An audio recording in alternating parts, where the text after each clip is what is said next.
Hi, in this video, we're going to explore some English expressions commonly used in everyday life. Try shadowing me by repeating immediately after I say a word or a few words. You don't have to wait for an entire sentence. Let's practice speaking. I'm rooting for you to pass the exam. I'm rooting for you to pass the exam. I'm rooting for you to pass the exam. I'm rooting for you to get that job. I'm rooting for you to get that job. I'm rooting for you to get that job. I hope you get better soon. I'm rooting for you. I hope you get better soon. I'm rooting for you. I hope you get better soon. I'm rooting for you. I'm not sure if I can make the group.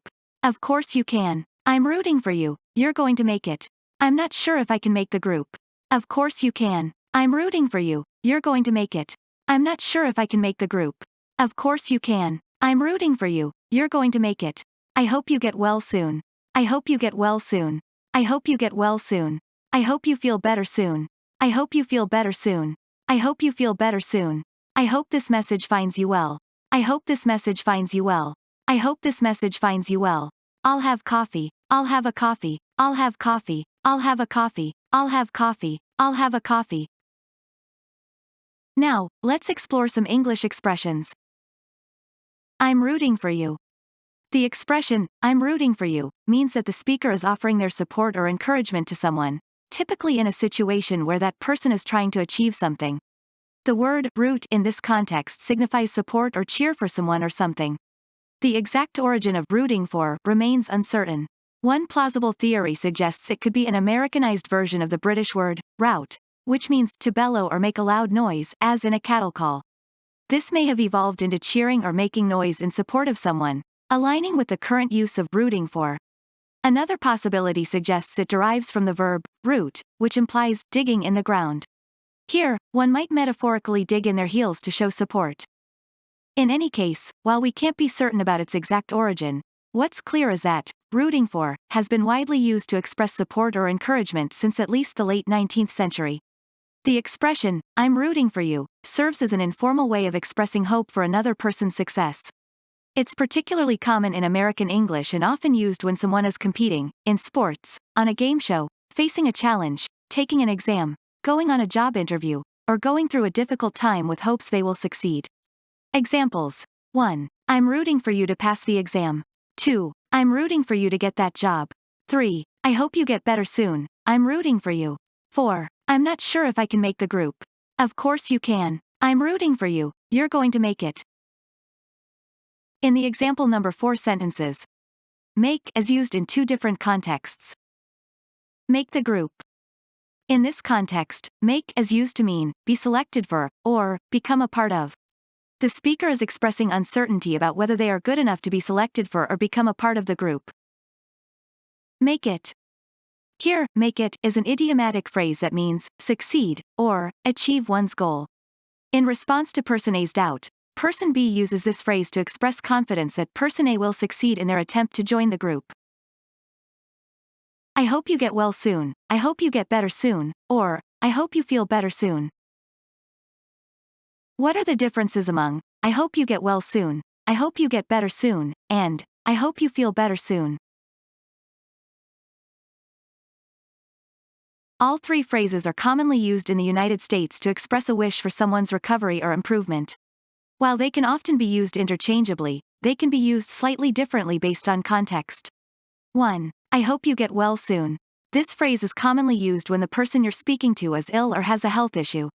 Get well is specifically associated with recovering from an illness. It can be used in both casual and formal contexts. 2. I hope you get better soon. This phrase is a bit more general and quite versatile. It can be used in a wide range of contexts, including both physical health issues and non-physical problems. 3. I hope you feel better soon. This phrase often focuses on someone's comfort or state of mind rather than just their physical health, but it can also be used for illnesses too. It might be used when someone is feeling unwell or under the weather, whether due to illness or emotional distress.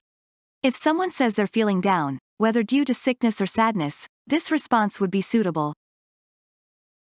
Examples. I hope you get well soon. To a friend who has been hospitalized with pneumonia.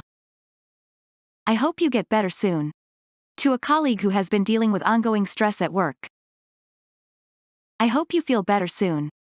To a family member who is feeling down because they've had a bad day. remember that these are not strict rules but general guidelines. I hope this message finds you well. What does the phrase, "I hope this message finds you well," mean? When can it be used? I hope this message finds you well is a common and courteous way to start an email or letter, especially when you're writing to someone that you don't know very well or haven't been in touch with for some time. It expresses your wish that the recipient is in good health or good spirits at the time they're reading your message. It sets a respectful tone for the communication. As for its origins, it's difficult to pinpoint exactly when or where it started. However, it seems likely that it follows the tradition of polite salutations that have been used in letter writing for centuries. In older forms of English correspondence, it was customary to begin letters with expressions of good wishes or inquiries about health. For example, phrases like, "I trust this letter finds you in good health," were quite common. Over time, as modes of communication evolved and became more casual and immediate, like emails and instant messaging, these formalities were shortened and adapted to suit the new medium while still retaining their courteous intent.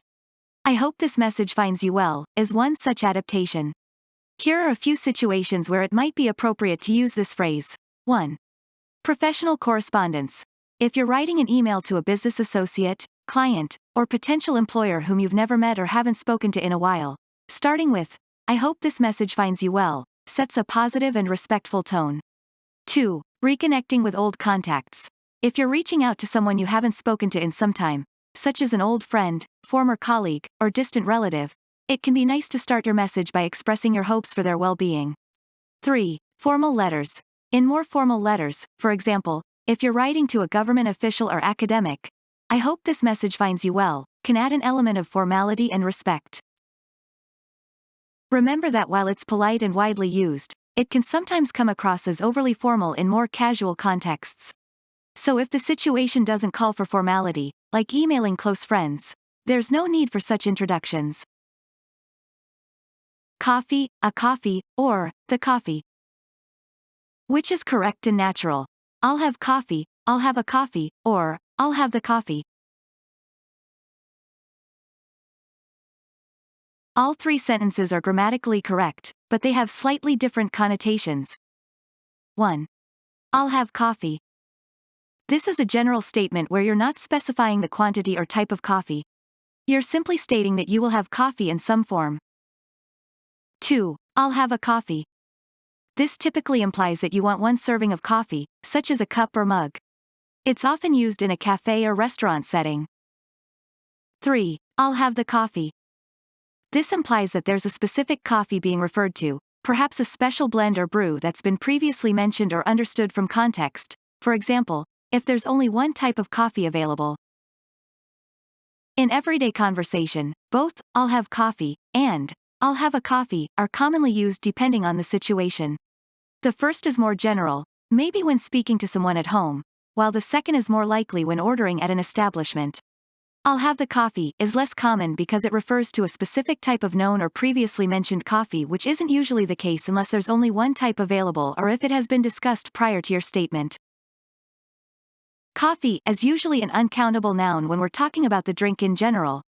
"I love coffee." But when referring to individual servings or types of coffee, it can be used as a countable noun. "I'll have a coffee," or "There are many different coffees available." When ordering at a cafe or restaurant, it's common to use "coffee" as a countable noun. This is because each unit, a cup or mug, is understood to be a serving of coffee. For example, "I'll have 2 coffees, please." In this case, you're actually referring to 2 servings of coffee, presumably in cups, but it's more natural and concise to say, 2 coffees. This usage is idiomatic and widely accepted in English-speaking countries. So while "coffee" is generally an uncountable noun in English grammar terms, there are situations where it's treated as countable for practical purposes.